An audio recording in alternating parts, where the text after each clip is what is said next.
Okay, let's dive right into this explainer of Virginia Woolf's seminal 1929 feminist critique, A Room of One's Own. We are going to unpack what is, frankly, one of the most famous literary essays of the entire 20th century. Now, you might be wondering, why does an essay from nearly 100 years ago still matter to us today? Well, it matters because it completely transforms how we view the relationship between material wealth, physical space, and the actual literal capacity of the human mind to create. It's a total game changer. And hey, if you find this breakdown helpful and you want to explore more brilliant texts with us, be sure to subscribe to English Lit on YouTube for deep dives just like this one. So, a little context first. Woolf originally delivered this work as a lecture to the women's colleges at Cambridge University. You've really got to picture the scene here. She is speaking to young women who are only just finally being allowed to seek higher education in the first place. And she makes this deeply personal to her audience by kicking things off with a massive, looming question. Why historically have there been so few great female writers? Like, where is the female Shakespeare? For this explainer, we're going to treat Woolf's foundational question like a historical mystery that we're going to solve together, step by examining the brilliant evidence she lays out. All right, Section 1, the Oxbridge Divide.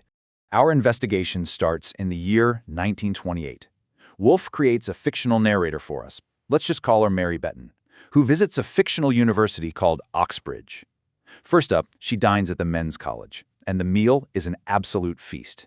Woolf goes into this mouth-watering detail. We're talking soles with deep margins of sauce, partridges, wine pouring freely, and these crazy desserts of opulent spun sugar.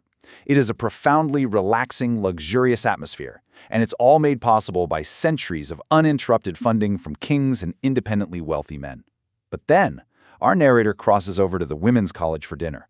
And the contrast? It is jarring. She's served plain gravy soup, stringy beef, and a sad dessert of dry prunes and custard. The institution itself was founded only through painstaking, incredibly difficult fundraising. Woolf uses these specific unforgettable meals to illustrate a massive socioeconomic disparity. She's basically showing us that the difference in educational quality isn't about intellect at all. It's entirely about deep, generational, systemic wealth versus entrenched, systemic poverty. Moving on to Section 2, the British Museum Mystery. So, searching for answers about why this systemic poverty exists in the first place, our narrator heads straight into the archives of the British Museum in London. She wants to understand the historical relationship between men, women, and money. And what she finds in those archives is staggering. There are countless books written about women by men, yet hardly any books written by women about men.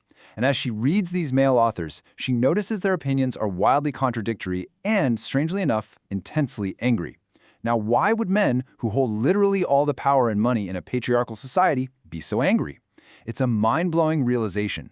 Holding power actually produces anger, out of fear, the fear that others might take that power away. Woolf gives us this brilliant metaphor here. She says that women have served all these centuries as looking glasses, possessing the magic and delicious power of reflecting the figure of man at twice its natural size. Basically, men have historically used women as magic mirrors, actively pronouncing their inferiority just to maintain their own self-confidence. Which brings us to Section 3, Shakespeare's sister. To see how this devastating reality actually played out historically, Woolf asks us to do a little thought experiment. Imagine William Shakespeare had an equally gifted sister. Let's name her Judith. Now, while William goes off to grammar school, learns Latin, and hones his craft, Judith is flat out denied an education. Her family actively discourages independent study and forces her into an arranged marriage as a teenager. Desperate to use her innate genius, she runs away to London to join the theater. But there, the men actively disdain her. They mock her, completely denying her any chance to act or learn the mechanics of the craft. Eventually, she's impregnated by a theater manager. Seeing her creative potential completely trapped, and knowing she will literally never be allowed to express her genius, she commits suicide.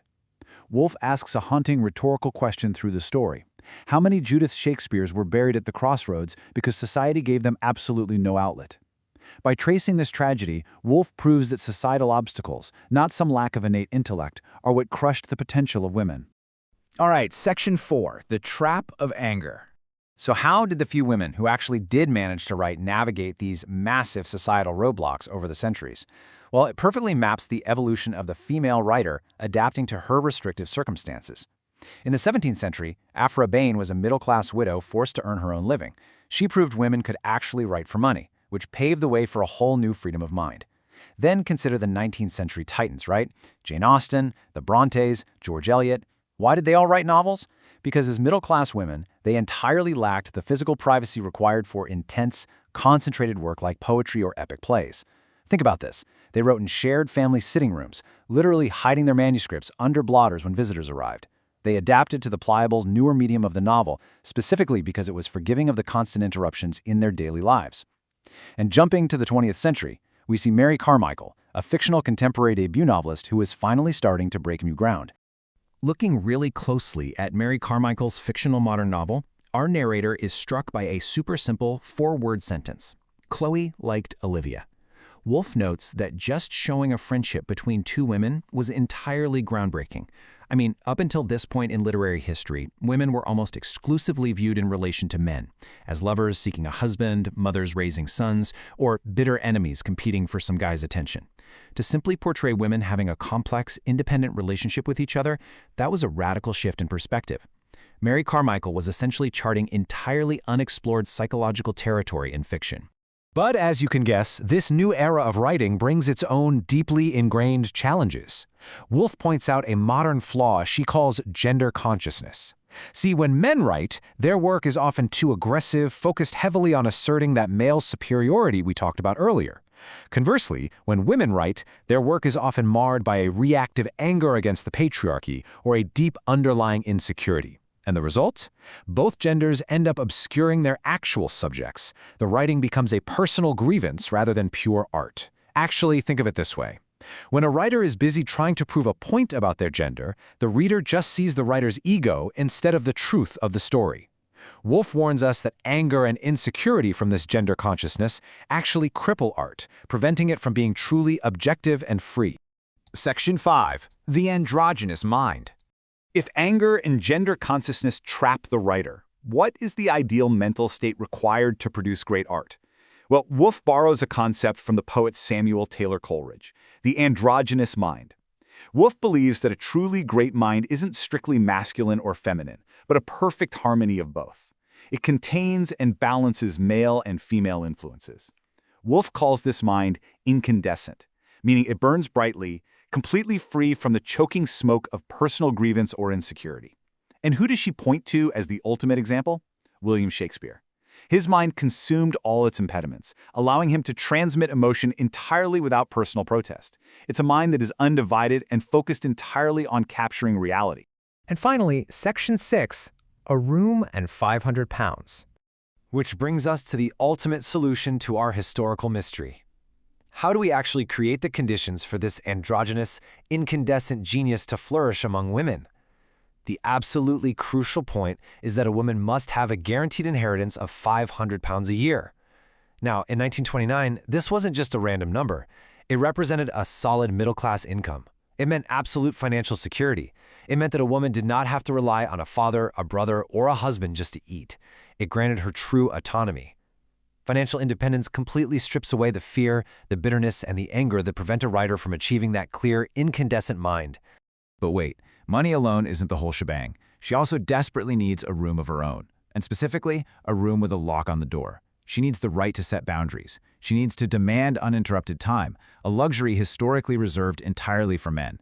This physical privacy is literally the only way she can cultivate that brilliant, undivided mind without the constant societal interruptions that force previous generations of women into silence. This leads us to the single most famous sentence of the entire essay. Let this really sink in for a second. A woman must have money and a room of her own if she is to write fiction. This famous mantra perfectly summarizes Woolf's entire argument. Intellectual freedom is not some magical, ethereal thing that just happens in a vacuum. It depends completely upon material things. Without health, money, and privacy, one simply cannot have intellectual freedom. And without intellectual freedom, one cannot write great literature. It's that simple. And honestly, it's that profound.